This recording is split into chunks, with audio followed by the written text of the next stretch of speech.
Merci. Merci. Oui, Monsieur le Président, chers collègues, je ne veux pas être en contradiction avec mon collègue Duprat, je partage ce qu'il a dit. J'ai juste une formulation un peu différente. C'est vrai que les pompiers et la sécurité n'ont pas de prix, mais ça a quand même un coût. Et de notre côté, je voudrais apporter un autre éclairage. J'ai été pendant des années au conseil d'administration et tout le monde sait que naturellement les pompiers sont un domaine prioritaire, il faut leur faire confiance, ils sont indispensables, tout le monde les honore. Mais la gestion n'exclut, ou la confiance n'exclut pas le contrôle. Pourquoi je dis ça? Moi qui connais les pompiers métropolitains, autrefois, il y avait un colonel, c'était le colonel Simon, avec 2 adjoints. Aujourd'hui, nous sommes un département, et j'ai pu faire des comparaisons au Sénat, qui a presque, en fonction de la population, le plus d'officiers, colonel et lieutenant-colonel. Et tout ça a un coût. Alors, je ne voudrais pas que ça arrive parfois aux administrations, que la pyramide soit inversée, parce que si elle est inversée, ça devient une toupie, et il faut beaucoup d'énergie pour la faire tourner. Je vais prendre un exemple, la prime de feu. Je me suis battu un peu contre ce principe-là. La prime de feu, je comprenais qu'elle soit attribuée aux personnes qui sont sur l'incendie, sur le feu, et qu'elle soit unique pour tous.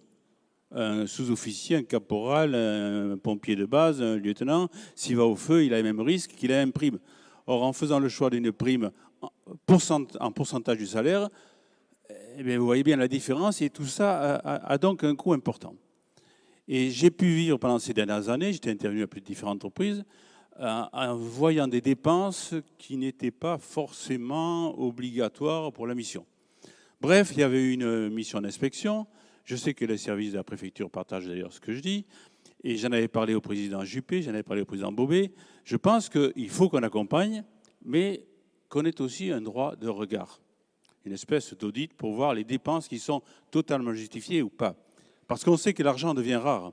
Quand nous nous adressons tous à l'État, on leur dit, avant de faire de nouvelles taxes, faites des économies. C'est vrai partout.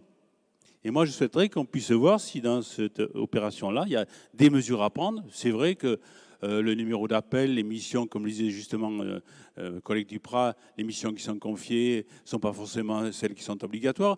Il y a des choses à voir. La loi, je n'y crois pas trop dans le changement. Pourquoi? Parce que dans les départements, évidemment, la Gironde est un département qui a beaucoup de population de plus en plus, mais il y a beaucoup de départements en France où c'est l'inverse. Donc, une fois que ça va arriver au niveau de l'Assemblée du Sénat, les votes, ils ne sont pas acquis pour changer la loi. Donc, faisons d'abord ce qu'on peut faire ici, voir s'il y a des économies à faire, et après, bien, naturellement, nous les accompagnerons parce que ce sont des missions indispensables. Mais, encore une fois, la confiance n'exclut pas le contrôle.